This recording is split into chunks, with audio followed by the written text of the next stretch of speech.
Let's give it up for Jeremiah, most important person in the room. Come on, most important person in the room, especially that he's been put on the stop. How good is this, man? He said you Joe's Thank you so much. You guys look beautiful and I love the energy. It's amazing. So you're probably wondering, who is this guy? Why does he have the courage to talk about purpose? What is purpose? If you think of the word purpose, I'll start by asking this question before you ask me who I am. Who are you? That's one question everybody asks themselves. But why is it that we've got so many questions on who we are, but not so many people get to discover who they are? Now let's break it down, right? So there's three things I want you to focus on: your skills, your passion, and who you're meant to serve. A lot of times, the reason why we don't discover who we are is because we're so stuck up with who we are, not giving our future selves the chance to live. So that's what I want to break down right now. So your skills are the things that you're good at. Why are you good at them? I wish I had the answer to that. But think of it how crazy it is that certain people are just naturally gifted at certain things. For example, talking comes easy to me right now. I can literally wake up and talk about anything in the world.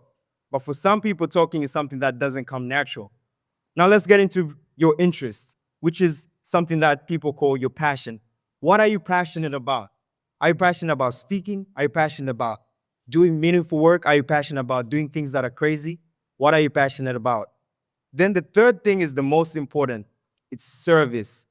Who are you meant to serve? When you discover these three elements of life, you discover what your purpose is. That's the middle. The middle is your skills, the things that you're good at, your interests, and the people you're meant to serve. Now I'm going to break this down. This lovely man is going to talk about success, but I'm going to beat into it. So success essentially looks different to everybody. It looks like you attaining a goal. How many of us have goals this year? Perfect. And how many people had the goal to get a six-pack in 2025? Maybe it's just me. There we go, Luis. Perfect. So that's good, right? We all set goals, and that's amazing.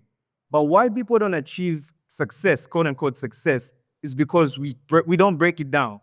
So I'm going to break it down for you really simple. There's three things that you need to do to achieve the middle ground. Number one, B. If all you are, write this down. B.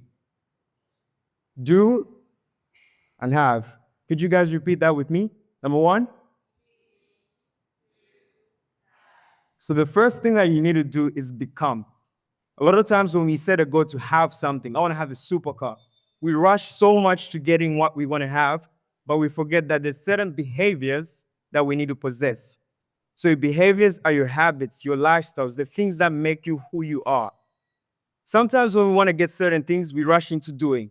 So say, for example, if I wanted to get abs, the first thing that comes to my head is go to the gym. That's action, right? We want to take action. But before you take action, the fundamental part is you having understanding of your behaviors. That is so important. So you get your behaviors right. You understand whatever your goal is. Let's say, for example, let's help anybody. What's your goal this year? She wants to become a public speaker. You break it down. You don't have to become a public speaker by just speaking publicly, even though that sounds amazing. You become a public speaker by possessing the characteristics of the public speaker, by being somebody who possesses courage, confidence. That looks different. So you could be courageous and you could be a public speaker by just saying hi to everybody you meet. Do we agree on that? So you get the behaviors right. Then you get into the actions. Most people set two types of goals. So there's goals and there's strategy. So sometimes we set goals to go to the gym, do 20 push-ups, but then there's inputs and outputs. So most times we get so attached to the output.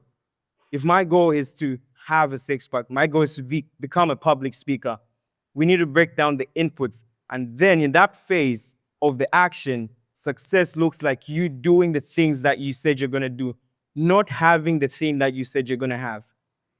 So you need to be able to understand the difference between inputs and outputs because they're very different. Then we get to the beautiful part, which is the having, right? So now you set your goal, you understand that the behaviors are the fundamentals. Could look like courage. It could look like something that nobody sees, right? And there's a reason why you have a vision, a goal for your life that nobody ever sees, because that's something that only you can see. So there's different ways you can see something. You can see something physically, you can see something spiritually, you can see something emotionally, and you can see something mentally. So just the fact that people don't see what you want to see or see what you see doesn't mean it doesn't exist. So you need to be able to understand where your vision, where your goals lie. So essentially what I wanted to do this evening is pretty much to inspire people to take action. So don't become too attached to who you are that you don't give the future version of yourself a chance to live today. My name is Jeremiah Bell. I love you guys. Have a lovely night. Food. It's not your first time, is it? First time. This is exactly